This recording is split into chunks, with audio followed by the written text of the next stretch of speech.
혁명이 기존 집권 세력을 한순간에 무너뜨려 사회 전체에 큰 변화를 불러오는 것이라면 신기술이 역시 산업 전반을 한순간에 바꿔서 사회에 큰 변화를 가져오는 것을 산업혁명이라고 합니다. 증기기관이 등장하면서 생산력을 급증시킨 것이 1차 산업혁명이라면 이 증기기관 대신 전기가 도입된 것이 2차 산업혁명입니다.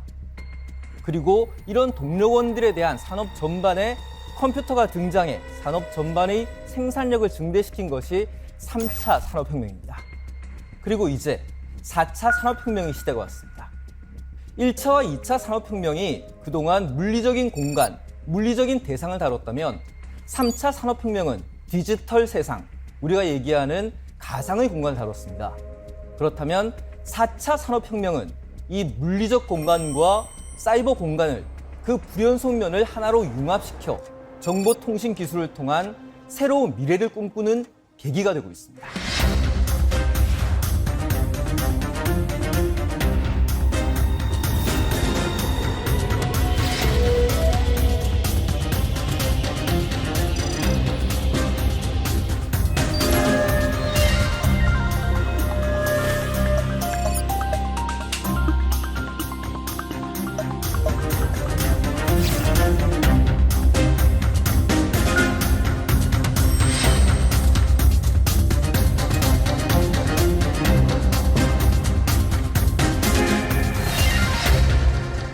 블록체인 혁명의 저자이자 미래학자인 돈 테스콧은 19세기에는 자동차가 있었고 20세기에는 인터넷이 있었다면 21세기에는 블록체인이 있다라고 말했습니다. 이제 4차 산업혁명의 중심에 블록체인 기술이 있다는 이야기인데요. 예전에 암호학을 공부할 기회가 있었는데 이 암호학의 메인이 바로 아주 어려운 수학적인 알고리즘입니다. 이 알고리즘은 어떤 중앙, 그러니까 은행이라든지 아니면 정부에서 그 핵심을 갖고 있는 게 보통이었는데 이 블록체인은 누군가 중앙에서 이것을 갖고 있는 것이 아닌 일반 대중에게 이런 보안을 모두 나눠준다는 개념에서 굉장히 신선했는데요. 이 블록체인에 대한 이해가 그렇게 또 일반인들에게 쉬운 것은 아닙니다. 정확히 블록체인 어떻게 이해해야 되겠습니까? 블록은 데이터가 담긴 공동의 장부다고 이렇게 정의를 합니다. 그리고 체인은 우리가 거래를 할 때마다 새로운 블록들이 많이 만들어지는데 체인은 앞장부, 앞블록과 뒷장부, 뒷블록을 다 연결하는 것입니다. 그래서 블록체인은 체인으로 연결된 데이터가 담긴 블록을 그 블록체인 네트워크에 참여하고 있는 모든 사람들, 모든 컴퓨터에 공동으로 저장해서 관리하는 이른바 분산형 데이터 저장 기술이다 이렇게 생각하시면 됩니다. 그러면은 그 정보가 굉장히 비밀이 담겨 있는 정보가 안전한 한 군데 있는 게 아니라 여러 컴퓨터에 나눠 있다 이렇게 이해하면 되는 건지 어떻게 보면 보안과 연결되는 그런 개념인가요? 은행을 예를 한번 들어보겠습니다. 우리가 은행 거래를 했을 때 우리의 금융 거래가 담긴 이 정보 내용은 은행의 중앙 서버에 담겨 있습니다. 그래서 은행의 역할이라고 하는 것은 자신의 책임으로 우리의 금융 거래 내역을 기록을 하고 그리고 위변조라든지 그리고 해킹에 대한 책임도 은행이 지게 됩니다. 그런데 블록체인은 은행 없이 거래를 하는 것입니다. 그래서 은행이 없이 컴퓨터 알고리즘을 통해서 거래 기록을 하고 그리고 누구든 위조, 변조, 해킹을 할 수 없도록 장치를 달아서 그것을 모든 컴퓨터에 공동으로 저장하는 그런 기술이 블록체인 기술이다 생각하시면 됩니다. 제가 잘 이해가 안 되는 게 그럼 그 정보, 모든 정보를 모든 컴퓨터에 똑같이 저장을 한다면 굉장히 그 양이 너무 개인에게도 많아지고 이런 건 아닌가요? 그렇지는 않습니다. 우리가 비트코인 상에서 하나의 장부에 담긴 암호를 푸는데 한 10분 정도 걸립니다. 그 실력 있는 해커가 수만 명, 수백만 명의 그 컴퓨터의 비밀 암호를 푼다는 것은 현실적으로 이제 불가능하겠죠. 그것이 블록체인이 담긴 공동 관리 저장한다는 장점입니다. 비트코인의 거래 과정에 대한 모든 정보가 특정한 안의 형태의 문자열로 만들어지고 이 문자열이 네트워크에 참여한 모든 사람의 저장이 되기 때문에 그 모든 사람이 저장하고 있는 문자열을 51% 이상을 바꿔야만 위조가 되기 때문에 이러한 시스템 상에서는 실제적으로는 위변조가 불가능하다고 보는 게 현실적으로 맞다고 생각하셨습니다. 사실은 저희가 블록체인은 몰라도 비트코인은 다 아는데 그렇다면 이 비트코인이라는 건 처음에 어떻게 이 블록체인 기술 때문에 뭐 발생하게 된 그런 뭐 계기가 있는 겁니까? 아니면 저절로 발생됐는데 블록체인을 나중에 그 적용시킨 겁니까? 사실은 비트코인이 단일한 알고리즘을 만드는 게 아니고 그간에 사용되었던 다양한 알고리즘을 엮어서 하나의 시스템을 구축하게 된 건데 그 대표적인 게 1991년도에 보면은 블록체인의 창시자라고 부르는 스튜어트 하버하고 스캇 소코네티가 자기들의 연구 결과물이라고 하는 것들이 저장되는 디지털 파일을 시간별로 저장하기 위해서 타임스태핑이라는 기술을 개발하게 됩니다. 왜냐하면 연구물이라고 하는 게 그때 언제 개발하고 언제 나온 결과물인가에 대한 것들이 정보가 상당히 중요하거든요. 그래서 이거에 대한 정보를 보관하기 위해서 만든 게 타임스태핑인데 이 타임스태핑의 기술을 순차적으로 저장하기 위해 만든 기술이 블록체인을 보면 될 것 같습니다. 그래서 블록체인이라고 하는 그 용어 자체는 그 당시에 만들었다 보면 될 것 같고 그리고 이제 지불에 대한 상호간에 증명하는 부분이 있습니다. 그에 대한 부분들은 이제 할핀이라고 하는 컴퓨터 프로그래머이자 뭐 암호학자가 2004년도에 그 교환 가능한 어떤 재사용 가능한 작업 증명이라고 하는 부분들을 개발함으로 해서 실제적으로 2008년도에 나왔던 비트코인 시스템이라고 하는 걸 이러한 단위 기술들이 모아지면서 사토시 나카모토가 이제 새로 나온 비트코인이라고 하는 암호화폐를 개발하게 됐다고 보면 될 것 같습니다. 그렇습니다. 그런 그 암호화폐를 서로 오가할 때 인증을 하는 과정에서 중요한 정보가 해시라는 정보가 있다고 들었는데 그 해시라는 정보는 정확히 어떤 거죠? 암호화하고 직결되는 부분이라고 생각하면 될 것 같습니다. 어떠한 데이터가 있을 때 이 데이터를 하나의 암호처럼 변조해서 특정한 문자열의 어떤 길이의 하나의 단위를 가지는 문자열로 바꾸게 됩니다. 바꾸어진 문자열 자체를 보관하게 되는 건데 이 암호학이라고 하는 해시 함수 같은 경우는 실제 미국의 암호국에서 93년도, 95년도 이 당시에 개발하였던 SH2라고 하는 해시 함수 알고리즘을 이용한 부분이 현재 블록체인에서 사용하고 있는 부분이 될 것 같습니다. 그래서 현재 블록체인에서는 SH256을 사용하고 있는데 이 256이라는 단어가 아까 말씀하신 것처럼 데이터를 문자를 바꿀 때 256비트로 만든다고 해서 256이라는 걸 붙였다고 보시면 될 것 같습니다. 뭔가 비트코인 말씀해 주셔서 굉장히 이해하기 쉽게 말씀해 주실 줄 알았더니 너무 어려운 말씀을 주셔서 그럼 좀 쉬운 주제로 다시 한번 돌아와 보겠습니다. 지금 블록체인 기술, 비트코인 이후로도 계속 이제 여러 코인들이 나오고 있는데요. 이런 코인들 외에도 저희가 블록체인 기술을 적용한 실생활에 적용한 서비스 이런 게 우리 주변에 있나요? 당장 디지털 금융 부분만 하더라도 초기에는 우리가 그 수많은 코인들이 이렇게 발행이 되었습니다. 그 이후에 탈중앙화 금융에서 디파이라든지 또는 대체 불가능한 토큰에서 NFT 그리고 앞으로는 그 정권인 토큰에서 STO 이런 그 다양한 그 상품들이 이렇게 기술 개발이 되고 있고요. 그래서 어찌 본다면은 그 우리 이 세상에 존재하는 모든 유행 무형의 자산들이 블록체인 기술과 결합을 해서 다 우리 실생활에 선보일 것이다 이렇게 보시면 됩니다. 그 방금 말씀을 듣다 보니까 그럼 저희가 그냥 일반 생활에서 쉽게 접하는 걸로는 부동산 등기 같은 이런 개념이라고 이해를 해도 될까요? 예, 그렇습니다. 뭐 NFT 같은 경우는 디지털화된 부동산 권리 증명증이다 이 생각하시면 됩니다. 우리가 이제 부동산 권리증에 본다면은 이 건물 또는 대지에 대해서 누가 소유하고 있느냐, 신원 정보가 나와 있죠. 주민번호도 나와 있고, 그리고 거기에 있는 건물의 구조나 크기, 몇 평 이런 것이 상세하게 나와 있습니다. 마찬가지로 그 NFT의 경우에는 이 NFT의 디지털 컨텐츠가 담겨 있는 인터넷 주소도 있고요. 그 소유자에 대한 신원 정보도 담겨 있고, 그리고 그 디지털 컨텐츠에 대한 개략적인 설명도 들어 있습니다. 이런 특정한 정보들이 위조 변조되지 않고서 이렇게 담을 수 있는 것이 NFT, 대체 불가능한 토큰이라는 것이죠. 요즘에 저도 뉴스에서 NFT 좀 많이 접하다 보니까 이해가 좀 쉽게 되는 것 같은데 지난해 부산에서 그 NFT 페스티벌이 열렸다고 들었습니다. 이게 올해도 열린다고 들은 것 같은데 혹시 소개 가능할까요? 예, 저희 그 협회가 지난해 창립되고 나서 첫 부산 NFT 행사를 처음으로 했습니다. 저희들 놀랄 정도로 온 오프라인적으로 해서 한 3만 5천 명 정도 관람객이 왔었고요. 세미나 같은 경우는 국내 유명한 그 디지털 자산 전문가들이 와서 강의를 했는데 아침 9시부터 5시까지 자리가 없어서 땅에서 앉아서 볼 정도로 상황이 있었습니다.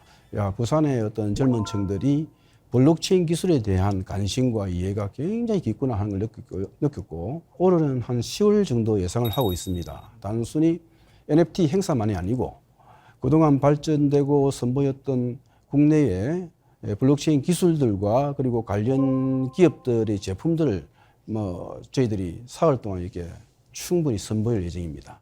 올해도 많은 관심이 쏟아졌으면 좋겠습니다. 우리 보니까 이 블록체인 기술을 이용하면 신용카드 없이도 이런 금융거래나 우리가 결제 이런 게 가능하다 이런 이야기도 있던데 실제로 그건 어떤 알고리즘을 통해서 가능한 거죠? 실제 저희들이 이제 신용카드를 활용한다고 하는 건 하나의 개인의 어떤 지불 정보를 카드에 저장을 해서 그 정보를 주고받으면서 거래가 이루어지는 건데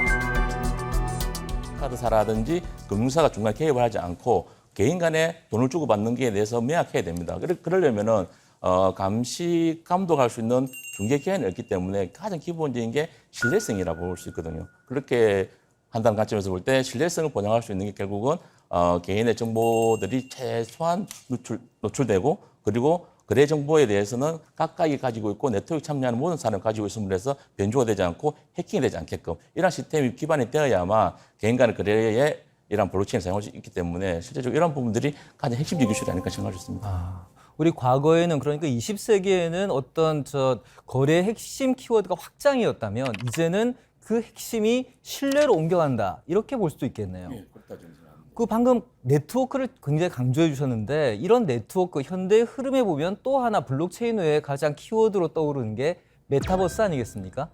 현재 이 메타버스는 또 우리 실생활 그리고 현재 산업적인 측면에서 어떤 방향으로 흘러나가고 있나요? 실제 메타버스 같은 경우도 블록체인이 중요한 이유가 지불 방법을 어떻게 안전하게 할 것인가에 대해서 가장 사용하기 좋은 게 블록체인 기반의 암호화폐를 생각할 수 있습니다. 메타버스와 블록체인이 떨어져 있는 별개가 아니라 그 안에 또 메타버스 안에도 블록체인이 같이 운영이 돼야 되는 기술이군요. 그러니까 현실 세계, 블록체인, 메타버스 이 세 개의 축이 또 어떻게 서로 얽혀서 돌아가는 건지 이야기 쉽게 좀 설명 부탁드려도 될까요? 현실 세계에서는 우리가 정치, 경제, 사회, 문화 모든 활동을 다 할 수 있죠. 그래서 기본적으로 메타버스는 이런 활동이 가상 공간에서 가능하도록 이렇게 만들어져 있습니다. 그런데 블록체인이 나타나면서 그것을 더욱더 이렇게 현실화시키고 앞으로 우리 현실 세계의 모든 활동, 특히 경제 활동이 가상 공간 속에서 원활하게 이루어질 수 있도록 하는 것이 블록체인 기술입니다. 1, 2, 3, 4차 산업혁명, 그것은 우리 인류의 경제 생활에 굉장히 많은 변화를 가져왔습니다.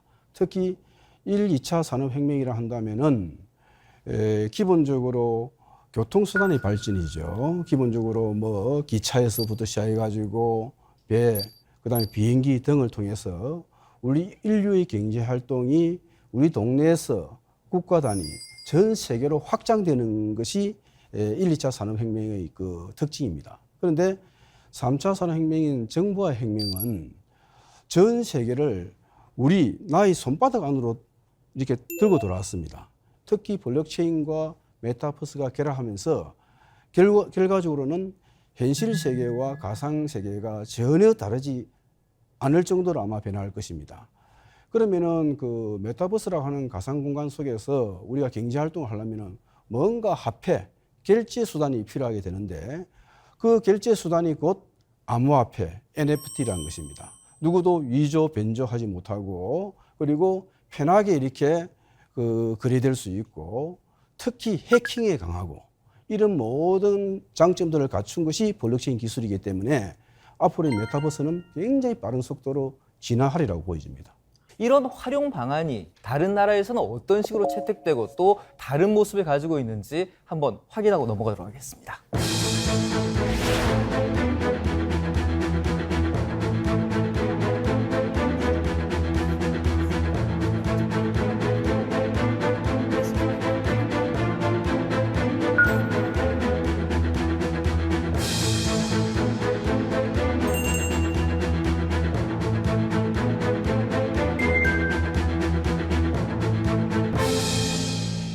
스위스는 정말 일찍부터 2013년 7월에 이미 주크 지역을 이제 크립토밸리로 선포했습니다. 블록체인 A부터 Z까지 할 수 있는 생태계를 만들고 이미 그 지역에서는 2016년부터 공공요금을 암호화폐로 납부하거나 또는 투표나 자기 신원 증명할 때 그 주크 아이디라는 전자 신원 증명을 만들어서 실제 시범 수업 추진했고요.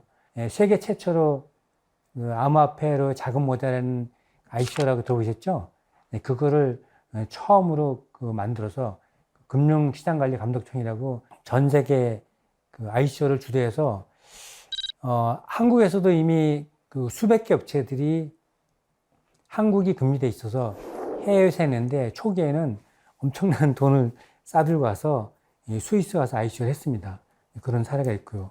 또 블록체인 하면 떠오르는 그 나라가 에스토니아죠. 불과 인구 130만 명에 불과한 나라인데 정말 그 소국이 블록체인 강국이 된 게 이미 2010년 전후로 전자정부 구현할 때부터 했고 특히 이제 블록체인 관련돼서는 자체 개발한 KSI라는 즉 Keyless Signature Infrastructure라는 그런 기술을 개발해서 전자정부 구축과 정보보안 신원증명에 쓰이고 있습니다. 그 다음에 뭐 중국은 항저우, 뭐 선전시, 특히 이제 선전시 같은 경우는 디지털 커런시, 일렉트로닉 페이먼트 해가지고 그건 속칭 이제 디지털 위안화죠. 이미 2020년 10월에 디지털 위안화를 발행해서 선전시에 사용하는 등 사례들이 많이 있습니다. 자꾸 이제 일반인들이 블록체인 하면 암호화폐, 코인, 토큰만 생각하는데 사실 토큰이나 코인 없이도 아주 성공한 사례가 바로 영국의 에버레츠라는 거거든요. 에버레츠는 2015년에 설립되는데 다이아몬드나 미술품, 또 그림 이런 고가의 상품들을 유변조 방지하고 원산지를 추적하는데 이제 블록체인 방식의 기술을 도입한 거죠. 반지가 있으면 그 반지의 뭐 색상이라든가 투명도 이런 것들 하는 지표도 있죠. 그거를 뭐 광학 현명이나 그 다른 장비들을 측정을 합니다.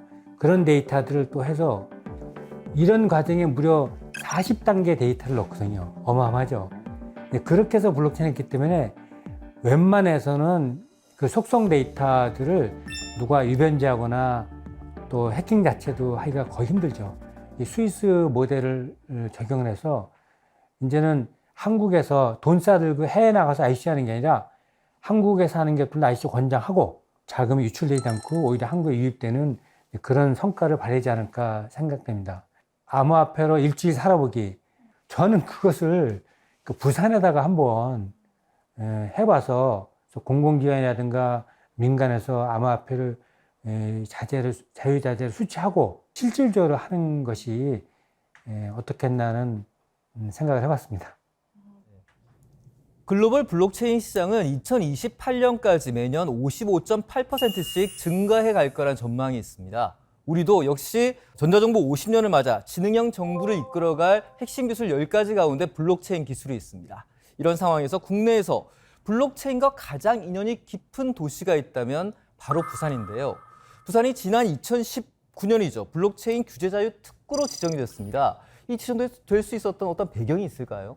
각 지역에서는 아무래도 자신의 주종 산업이 취약하기 때문에 미리 그 유망 기술을 활용한 산업 육성에 관심을 갖게 되고, 그래서 각 그 강력 지자체에서 각자 유망한 산업을 선정해서 그래서 부산은 블록체인을 선택을 했고, 그래서 블록체인 규제자유 특구로 지정이 됐는데 사실 어떻게 본다면은 부산으로서는 주종 산업이 취약해지고 있는 이런 상황 속에서 부산의 성장 동력이 될 수 있는 유망 산업을 블록체인으로 선정했다는 데서 부산 경제 부흥의 희망을 봤다 이렇게 저는 보여집니다. 아, 그러면 당시에 부산이 이 규제 자유특구로 지정이 될 때 어떻게 경쟁이 치열하진 않았습니까?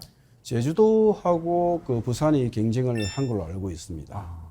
당시에 제주도도 국제도시를 꿈꾸면서 굉장히 좀 적극적으로 나서고 그랬을 것 같은데 어떻습니까? 우리 부산 쪽에 블록체인에 관심이 있는 전문가와 공무원들이 좀 많이 있었고, 그리고 또 부산이 금융 중심이지 않습니까? 여러모로 시너지 효과를 봤을 때 블록체인 분야가 부산에서 가장 적합하다는 그런 판정을 받은 것 같습니다.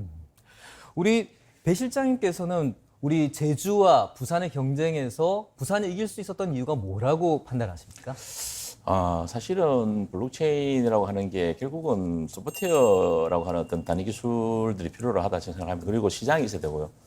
그런 측면에서 볼 때 제주라고 하는 공간적인 폐쇄성으로 인해서 금융이 아무리 뒤탈화된다 하더라도 기본적으로 네트워크라고 하는 부분이 중요하기 때문에 제주도 안에서만의 어떤 새로운 특구를 만든다고 하는 건 현실적으로 성장 가능성이라든지 확장성에서는 단점이 있다 생각합니다. 그리고 부산이 가지고 있는 금융 중심지라고 하는 그 기존에 하던 사업들이 있었고, 그리고 부산이 생각보다는 바깥쪽 부산 외에 계시는 분들이 평가하기로 되게 개방성이라든지 연결성이 좋다라 이야기를 합니다. 따라서 블록체인과 같은 이런 새로운 산업을 하더라도 글로벌한 네트워크하고 연결한다든지 국내에서도 다양한 금융이라든지 산업들하고 연계성이 높기 때문에 그런 장점이 작용하지 않았을까 생각을 합니다. 방금 말씀하신 그런 부산의 장점을 기반으로 해서 어떻게 가겠다, 로드맵, 청사진이 분명히 있었을 것 같은데 부산을 어떤 형태의 블록체인 공간으로 만들겠다, 도시로 만들겠다 이런 목표가 있었다면 어떤 거였을까요? 사실 당시 블록체인 규제 자유 특구를 선정할 때만 하더라도 블록체인이라고 하는 게 결국은 비트코인하고 동일한 용어를 이렇게 인식을 했습니다. 그러다 보니까 금융 외에 블록체인을 적용한다라고 하는 것에 대해서는 되게 취약하다라는 생각을 했었는데, 사실은 지금 와서는 블록체인이라고 하는 게 비트코인 외에도 다양한 서비스에 적용이 될 수 있다고 하는 확증성을 가지고 있다는 게 검증이 됐기 때문에 지금 부산시는 앞서 이야기 나누었던 것처럼 메타버스라든지 부산이 잘할 수 있는 다양한 서비스 분야에 블록체인을 연결하겠다고 하는 게 방향성이라고 생각을 합니다. 그런 측면에서 볼 때 이제 규제 특구를 지금은 일몰되는 사업으로 진행을 하고 있지만 장기적으로 볼 때는 완전한 규제 특구를 만들어서 부산시가 모든 비즈니스 할 수 있는 블록체인 관련 기업들이 특구에 들어오고 특구에 들어온 기업들이 새로운 서비스를 개발하고 사업할 수 있는 이런 공간을 만들므로 해서 규제 특구가 철저히 생명이 있지 않을까 생각을 합니다. 그렇다면 좀 더 구체적으로 어떤 서비스, 어떤 기업들이 들어와서 어떤 활동, 경제 활동을 할 수 있는지 조금 구체적으로 설명 부탁드려도 될까요? 블록체인 규제 특구가 처음에 선정될 때만 하더라도 공공 관련된 부분이 많았습니다. 예를 들면 어떠한 민원을 공공에서 필요로 하는 민원들을 제공할 때 민원인이 블록체인을 이용해서 할 경우에 누가 민원을 냈는지에 대한 익명성이 보장되기 때문에 그러한 기술 사용한다든지 부산의 특화 산업인 수산물의 일을 관리한다든지 이러한 것처럼 공공 분야에 대한 접근이 많았는데 3차 자유구역 선정할 때 선정된 기술들은 부동산 분산 투자라든지 이렇게 금융 관련되는 부분들 그리고 마이 데이터와 같은 의료 데이터를 수집하고 공유하기 위해 필요한 암호 기술들, 우리가 접근할 수 있는 시장 안에서도 이런 블록체인을 이용한 서비스들이 다양해질 것이고 부산은 그런 측면에서 볼 때 하나의 거점이 되지 않을까 생각을 합니다. 부산이 블록체인 규제 자유특구로 지정된 지 4년째가 됐는데요. 어떻게 앞으로의 전망, 현재의 상황과 앞으로의 전망 어떻게 보십니까? 연수는 좀 되었습니다만은 가진 성과가 미흡하기 때문에 시민들이나 언론 쪽에서는 조금 비판적인 시선으로 보는 분들이 좀 있는 것 같습니다.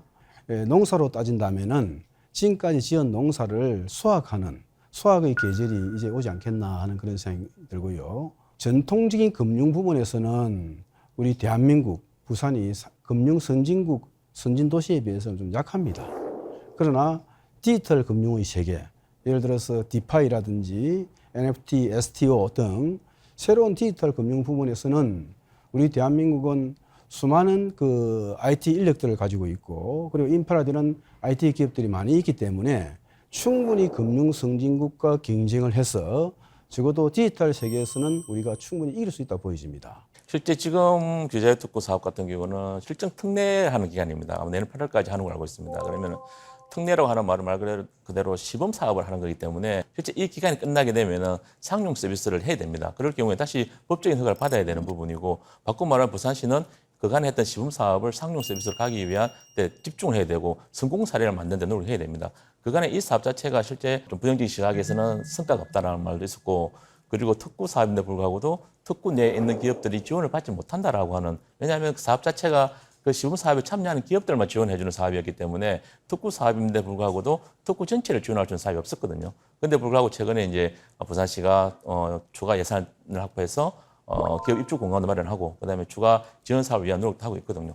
이러한 것들이 이제 차곡차곡 진행되다 보면은 내년부터 실제 본격적인 성과를 내어야 될 시기에 성과를 낼 수 있다면은 실제 부산시가 진짜 블록체인의 거점이 될 수 있지 않을까. 네, 블록체인 규제 자유 특구 지정을 시작으로 부산시는 이런 기업들을 많이 유치하고 육성하기 위해 노력하고 있고, 또 대학에서는 이 블록체인 전문 인력들을 키우기 위해서 관련 학과들을 만드는 등 서로 이제 손발을 맞춰가고 있습니다.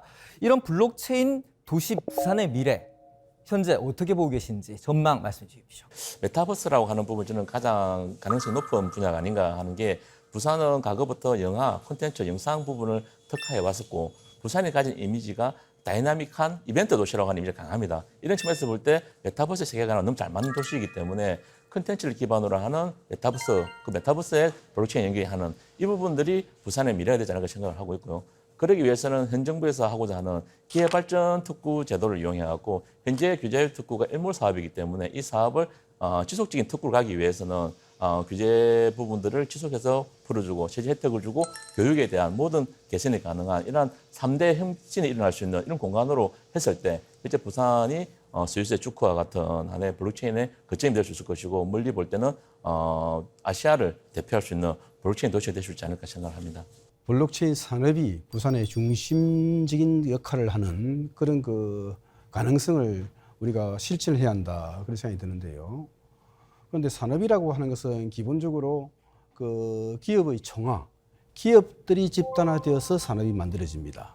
그런 측면에서 운행금융단지 그 국제금융센터에 주로 이제 수도권에 있는 기업들을 데리고 내려왔습니다. 일종의 그 블록체인 기업들의 클러스터가 이루어지면은 그것이 시너지 효과를 거두면서 가시적으로 우리 블록체인의 산업을 갖다 우리는 목도할 수 있는 것이죠. 자본과 시장과 인력, 이 세 가지 측면에서 수도권의 블록체인 산업과 경쟁할 수 있는, 또 그 넘어설 수 있는 그 토대를 닦아야 한다고 보여집니다. 지금 이 순간에도 블록체인은 아주 다양한 모습으로 다양한 분야에서 새롭게 변화해 나가고 있습니다.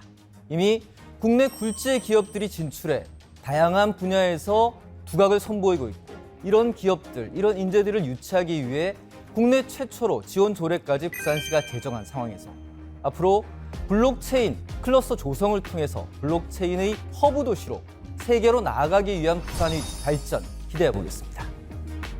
오늘 고생하셨습니다.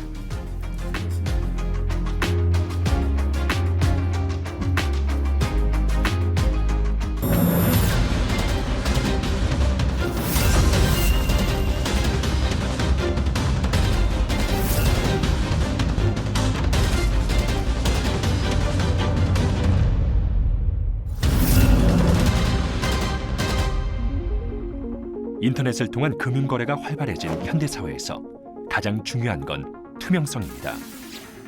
제3자가 개입해 문제를 일으킬 가능성과 개인정보가 유출되거나 조작될 일을 원천에 차단해 여러 사람이 거래 정보를 언제 어디서나 확인할 수 있는 기술, 블록체인이 떠오르고 있는 이유입니다.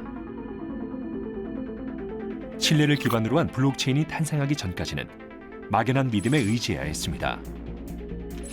거래 정보를 기록하거나 타인을 증인으로 세운다고 해도 내용을 조작하는 방법이 어렵지 않아 억울한 상황에 직면하는 일이 잦았죠. 하지만 소수가 아닌 다수와 거래 정보를 공유할 수 있게 된 후로는 거래 규모와 상관없이 불합리한 상황에 노출되는 일이 현저히 줄었습니다.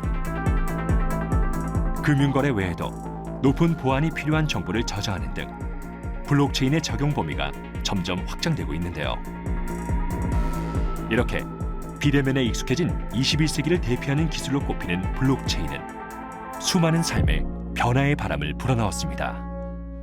저는 감히 그러니까 블록체인은 인류의 생명 자유 재산에 대한 그런 자연적 권리, 그런 이제 일명 천부인권이라고 그러죠. 누구도 어느 누구도 강제할 수 있는 그 세 가지 권리, 생명, 자유재산 권리를 그 디지털 세상에서도 구현해 주는 게 바로 블록체인이 아니겠냐. 그래서 저는 이미 몇 년 전부터 제가 세박지라는 표현을 썼거든요. 세상을 바꾸는 키워드. 블록체인에 대한 관심은 날이 갈수록 뜨거워지고 있습니다. 암호화폐 비트코인과 비트코인에서 한 단계 더 진화한 이더리움, NFT, 메타버스 등 다양한 기술에 접목하면서 전 세계적으로 전폭적인 관심을 받고 있죠. 지난 2019년 블록체인 규제 자유특구로 지정된 부산은 다양한 수식어를 가지고 있습니다.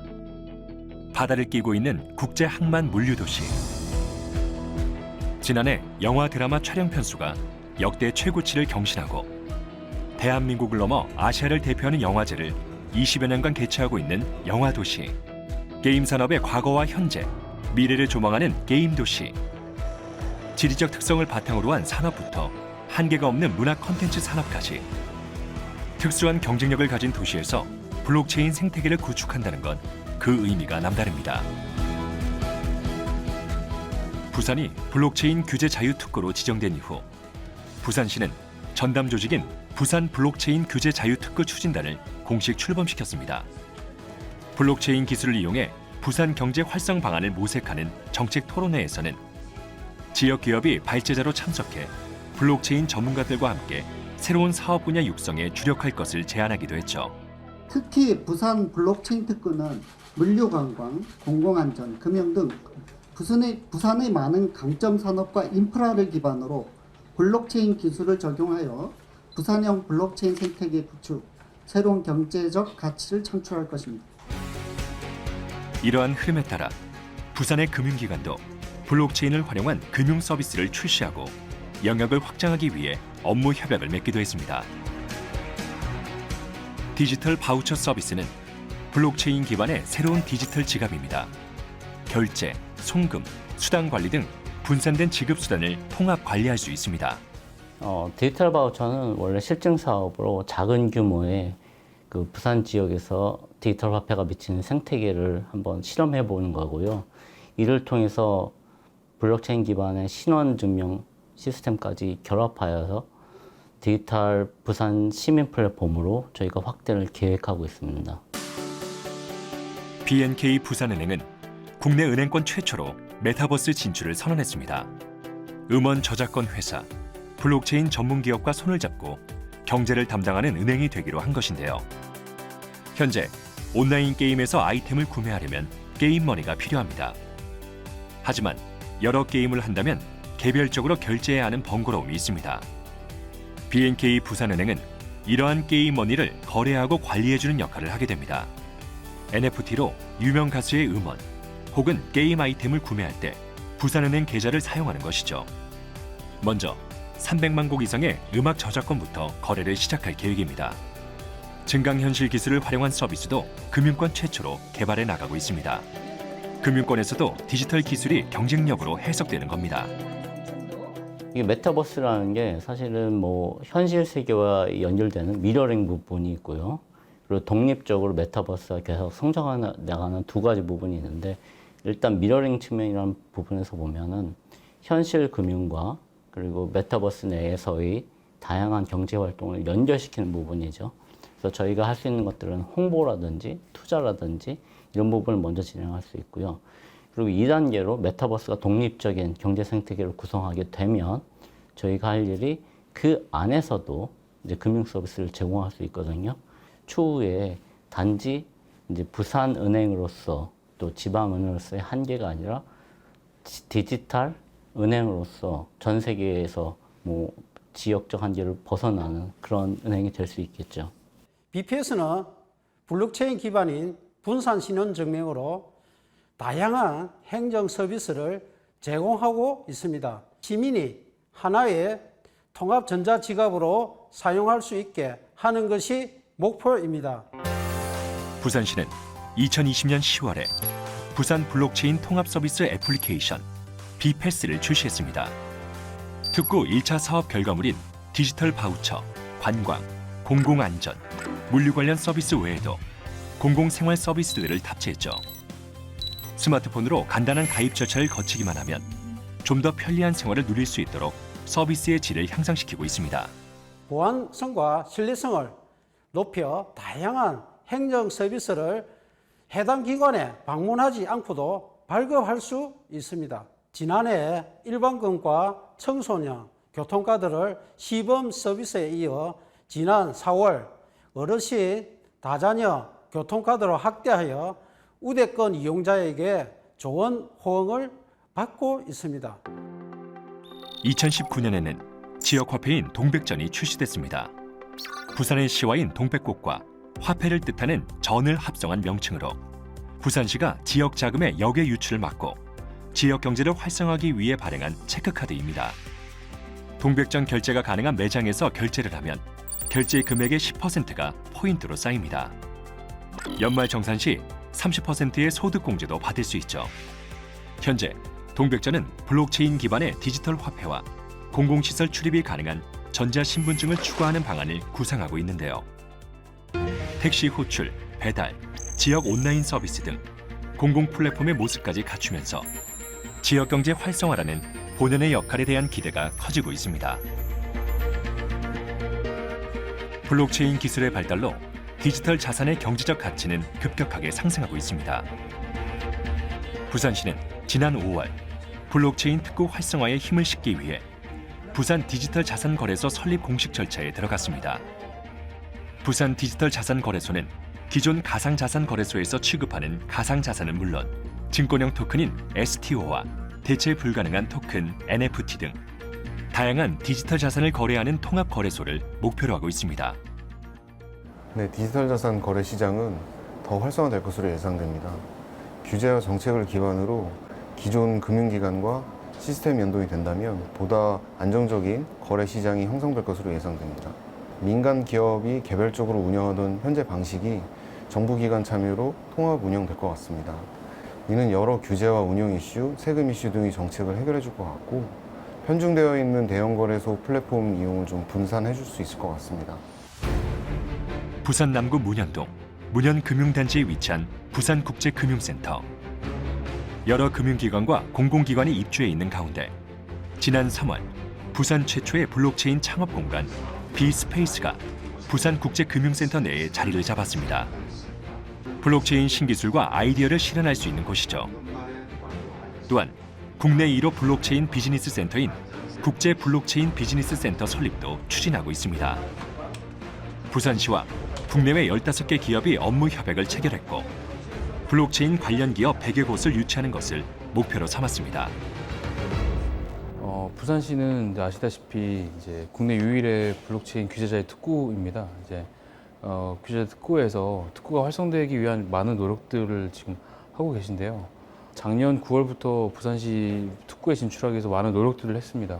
그래서 부산시 관계자분들을 여러 차례 뵈면서 저희 미디움이 기술 역량을 가지고 있는 기술 기업으로서 부산시 어떻게 기여할 수 있을지 많은 논의들을 해왔었는데요. 국내 유일한 블록체인 규제의 특구로서 글로벌 클러스터로 좀 진화되고 발전되어야 된다는 업계의 전문가들이 여러 의견을 바탕으로 해서 이 프로젝트가 시작이 되었고 해외 사례에서 좀 이제 이런 벤치마크를 했었습니다. 이게 CV 랩스라는 곳입니다. 이게 크립토밸리의 랩스라고 해서 이제 거기에는 이제 수많은 기업들이 와서 이제 이종 간의 협업과 그리고 기술 기업들 그리고 스타트업들 개발자들이 자유롭게 토론하고 이제 자신들의 이렇게 고민들을 나누면서 함께 시너지를 내고자 하는 그런 협업 공간이었는데요. 부산에도 그런 곳이 좀 필요하다라는 여러 가지 이제 업계 전문가들의 판단이 있었습니다. 주쿠에 CV랩스가 등장한 이후에 3년 만에 약 한 4만 개 정도의 회사가 만들어졌고 그리고 수천 개의 일자리가 만들어지면서 그 경제 가치 효과가 이제 증명이 되었었고요. 부산에도 그런 곳이 꼭 필요하다라는 이제 의견이었습니다. 내년이면 동북아시아 최대 규모의 블록체인 융복합 시설이 탄생하게 될 겁니다. 부산에 이제 이 블록체인 비즈니스 센터 BIBC라는 클러스터가 조성이 되고 난 이후에 많은 부분의 기대 효과를 이제 예상해 볼 수 있는데요. 대표적으로는 지역 외에 이제 부산 지역 외에 활동하고 있는 블록체인 기술 기업이나 서비스 기업들이 부산의 규제자의 특구에서 자유롭게 활동할 수 있는 여러 혁신 사업을 하기 위한 어떤 그 진출이 굉장히 본격화될 것으로 예상이 되고 있고요. 센터 건립 이후에는 이제 약 1,000개 이상의 기업이 이 블록체인 센터에 입주할 예정이고 그로 인해서 약 3만여 개 이상의 일자리가 창출될 것으로 예상하고 있습니다. 실제 주크시가 가장 핫하게 이슈가 됐던 부분은 이더리움이 ICO를 할 때 스위스 주크에서 하게 됐거든요. 블록체인을 하기 위해 가장 좋은 환경에 있다라고 이야기를 하는데 그 배경에는 행정적인 지원이 잘 된다라고 하는 이야기를 합니다. 그리고 스위스가 가지고 있는 특성상, 중립국의 특성상이 법적인 제도에 대한 게 되게 철저하다라고 하는 부분도 있는 것 같아요. 그러다 보니까 블록체인을 ICO를 하고 뭐 어떤 개발을 하고 하는 모든 것에서 가이드라인을 명확히 제시를 함으로 해서 기업들이 할 수 있는 것과 할 수 없는 것을 구분할 수 있기 때문에 사업하기에 너무 좋은 환경이 있다는 거죠. 전 세계적으로 주목받는 블록체인 기술의 발전 속도가 나라마다 다른 건 기술력이 큰 비중을 차지하지만 그것만이 이유로 꼽히진 않습니다. 지원과 규제의 유무가 블록체인 선진국과의 거리를 벌리는 요소로 작용하죠. 실제로 한국에서는 블록체인 기술을 실제 산업이나 금융 현장에 적용하려 해도 규제 기준이 명확하지 않아 중도에 포기하는 경우가 적지 않은 실정입니다. 작년 9월부터 특금법이 발효돼 블록체인 기반 가상자산 거래 등 관련 사업이 합법화되었음에도 불구하고 암호화폐의 코인과 토큰을 발행할 수 있는 ICO는 실질적으로 금지되어 있어 큰 비용을 들여 해외에서 추진해야 합니다. 전문가들은 미래를 이끄는 산업인 블록체인의 발전을 위해서라도 과감한 지원과 규제 완화가 필요하다는 의견을 피력하고 있는데요. 흔히 블록체인 중심지로 통하는 스위스 주쿠시는 원래 낙농업과 어업이 주류인 한적한 마을이었지만 우수한 금융, ICT 산업 여건, 그리고 기업 친화적인 지방 정부가 전 세계의 블록체인 기업들을 끌어들이면서 경제 특구로 자리매김했습니다. 당시 규제와 가이드라인이 존재하지 않았던 다른 국가들과 달리 금융감독법과 자금 세탁 방지법을 통과해야 ICO를 진행할 수 있었죠. 우수한 해외 인재들을 향한 지원을 아끼지 않은 정책들이 블록체인 산업에 불을 지피고 더 나아가 크립토밸리가 되는 결과를 이룩한 겁니다. 한국의 법안은 대부분 법률이나 정책에 허용되는 사항을 나열하고 그 밖의 것을 허용하지 않는 포지티브 규제 방식을 따릅니다. 하지만 블록체인 기술로 발전을 거듭하고 있는 대부분의 나라는 법률이나 정책에서 금지한 행위가 아니면 모두 허용하는 네거티브 규제 방식을 채택하고 있습니다. 국내 블록체인 관련 기업들이 좀 더 빠른 속도로 성장하기 위해서는 규제 방식의 변화가 필요한 시점이라고 볼 수 있습니다. 산업이 육성하는 데 있어서 대부분 필요한 것들은 자금과 인재라고 하지만 블록체인 같은 경우는 신산업 같은 경우는 제도에 막혀서 못하는 게 맞습니다. 특히나 우리나라처럼 파지티브 규제 방식을 쓰는 경우에서는 제도가 막아서 못하는 경우도 있지만 제도가 없어서 못하는 경우도 있거든요. 기본적으로 제도에서 허용하는 것만 할 수 있는 제도 방식이기 때문에 규제 방식이기 때문에 그러다 보니까 신기술이나 신산업이 만들어지기 되게 어려운 환경에 있습니다. 그래서 가이드라인을 명확하게 해갖고 할 수 있는 것, 할 수 없는 것에 대해서 명확하게 해주고 그 외의 것들 모든 걸 할 수 있게끔. 그래서 부산 블록체인 규제 특구 안에서는 모든 시범 사업이나 서비스를 한번 트라이 해볼 수 있고 거기서 문제가 생긴다면 그걸 제도화시키고 문제가 없다면 그게 비즈니스로 확산시키고 이러한 것들에 대한 게 필요한 생각을 합니다. 그래서 그러기 위해서는 부산시도 뭐 행정적인 지원이라든지 다양한 노력을 해야 되겠지만 국가도 마찬가지로 규제나 이런 것에 대해서 면밀하게 살펴서 저는 개인적으로 볼 때 네거티브 규제 구역으로 만들면 좋겠다 생각을 합니다. 이 정부에서는. 비스페이스에는 15개 기업이 입주해 있습니다. 입주 기업들은 최대 3년 동안 독립 사무공간과 기술 서비스 개발 실험실 및 검증실 같은 업무 공간을 지원받을 수 있습니다. 교육과 멘토링을 포함한 입주 기업 맞춤형 지원 프로그램에도 참여가 가능하죠. 블록체인 기업의 성장을 지원하고 다양한 블록체인 관련 서비스가 개발될 수 있도록 전문적인 인큐베이팅을 위한 공간입니다. 부산 블록체인 규제 자유 특구를 넘어서 부산에서 블록체인 산업 육성을 위해 필요하게 되었습니다. 이곳에는 가상 공간과 NFT 작품을 결합하는 서비스를 준비하는 스타트업 기업이 있습니다. 전 세계 예술가들의 작품을 온라인에 담아 새로운 가치를 창출하는 것을 목표로 삼고 있죠. 예술 작품은 작가의 개별 저작권 동의 없이는 상업적인 활용이 불가능해 타 산업에 비해 활용도가 매우 낮았습니다. 하지만 블록체인과 NFT 등의 기술이 생기면서 디지털 전환이라는 세계의 흐름에 발맞춰 새로운 시장을 형성할 수 있게 됐습니다. 가상전시 공간과 그리고 대체불가 토큰 NFT의 결합을 시도하고 있는 스타트업 기업입니다. 현재 예술이라고 하는 분야가 어떤 모든 산업에 영감이 되는 중요한 분야임에도 불구하고 거래가 이루어지는 일부 작가들의 작품만이 세상에 나와서 일반인들과의 거리를 점점 더 멀리하게 만들고 있었습니다. 그런데 여기에 이런 메타버스, 블록체인, NFT 등 새로운 기술들이 생겨나면서 새로운 시장이 형성되었습니다. 저희는 그 시장에 진입할 수 있는 그런 일반적인 일반인들뿐만 아니라 예술을 향유하고 있던 그런 작가들, 그리고 더 나아가서는 NFT 작가라고 하는 새로운 어떤 창직의 개념으로 저희의 어떤 플랫폼을 활성화시키는 것을 목표로 하고 있습니다. 이찬민 대표는 언제든지 활용 가능한 400여 개의 가상 전시 공간과 글로벌 작가 작품 5,000점에 대한 이미지와 저작권을 확보했습니다. 국제적인 미술 공익법인, 결제 전문 회사, 가상화폐 전문 회사와 파트너십을 맺기도 했죠. 비스페이스에 입주한 후로는 다른 입주 기업들과 소통하며 일상이 예술이 되는 세상을 향해 나아가고 있습니다. 비스페이스는 저희가 이런 어떤 산업들을 영위하고 그리고 이제 발을 내딛고 있을 때 그때 이런 부산이 블록체인 특구로서 이런 좋은 혜택이 있다는 것을 알게 되었고 과감하게 신청을 하고 발표를 해서 선정이 된 것 같습니다. 많은 효과가 있는 것 같습니다. 이제 비스페이스라는 공간 이 자체의 명칭이 주는 그런 상징성도 있고요. 그리고 이제 BIFC 이 문형 금융단지에는 일반 기업들이 들어올 수 있는 것이 아니라 어떤 은행이라든가 또는 뭐 유니콘 기업들이 들어올 수 있는 그런 공간인데 부산광역시가 부산 블록체인 특구의 어떤 일환으로 이런 좋은 공간을 마련해 주셨고 저희는 거기에 한 발을 내딛게 된 것 같습니다. 그리고 말씀하신 대로 기업들 간의 협업 네트워크가 지금 단단히 진행되고 있습니다. 지금 현재 입주하고 있는 여러 어떤 블록체인 기업들 또는 콘텐츠 기업들이 함께 있는데 그런 기업들이 서로 이제 상의하고 협력하면서 지금 새로운 어떤 움직임을 만들고 있는 그런 시점입니다. 다른 블록체인 기업과의 교류로 새로운 효과와 시너지를 만들어낼 수 있는 공간 비스페이스. 입주 기업 모집 기간 동안 입주를 신청한 55곳 중 서울에 본사를 둔 기업은 10곳으로 가장 많았습니다. 과감히 부산행을 택해 입주에 성공한 초고속 블록체인 전문 기업. 원활한 서비스에 요구되는 기본적인 속도를 상용 블록체인의 시작으로 여기고 연구에 매진했는데요. 그 결과 블록체인 처리 능력에 최적화된 소프트웨어와 블록체인 전용 하드웨어 가속 기술을 결합해 초당 거래량인 TPS를 개선하는 데 성공했습니다. 게임이 발달하게 되면서 느려지는 현상이 만들어졌죠. 그래서 이제 AI가 발달하게 되면서 반복되는 연산 때문에 느려지는 현상이 발생해서 I를 따서 Intelligence Processing Unit, IPU가 나왔죠.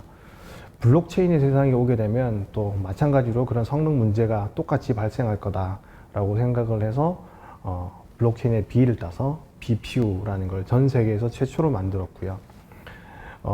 시장의 평균적인 처리 속도가 한 2,000건 정도 됩니다. 비트코인은 초당 8건 정도, 이더리움은 28건 정도 처리를 하고요. 시장의 한 평균적인 거의 시장의 디팩토 스탠다드라고 불리는 하이퍼레저 패브릭 같은 경우는 한 2000 TPS를 구현을 하고 있는데요. 저희 BPU가 장착이 되게 되면 초당 한 15,000건 정도 처리가 가능합니다. 속도는 편리한 삶과 밀접한 연관이 있습니다. 예를 들어 전자요금 수납 시스템인 하이패스의 대기 시간이 5초 이상 넘어간다면 교통 대란을 야기해 이용률이 떨어질 겁니다. 톨게이트에서 정차하지 않아도 통행요금이 결제된다는 점이 하이패스의 장점이기 때문이죠. 그런 면에서 서울과 부산 두 대도시에서 블록체인의 성능을 끌어올리고 있는 이 기업은 다양한 분야의 자체 개발 기술을 적용하고 있습니다. 이제 2018년부터 3년 동안은 저희 역량을 좀 축적하는 시간이었습니다. 그래서 연구개발을 매진하고 그 연구개발 성과를 저희 파트너들한테 조금 알려서 파트너십을 좀 단단히 하는 시간이었어요. 작년부터 좀 성과가 나오기 시작을 해서 특히 공공 쪽부터 나오기 시작을 했습니다.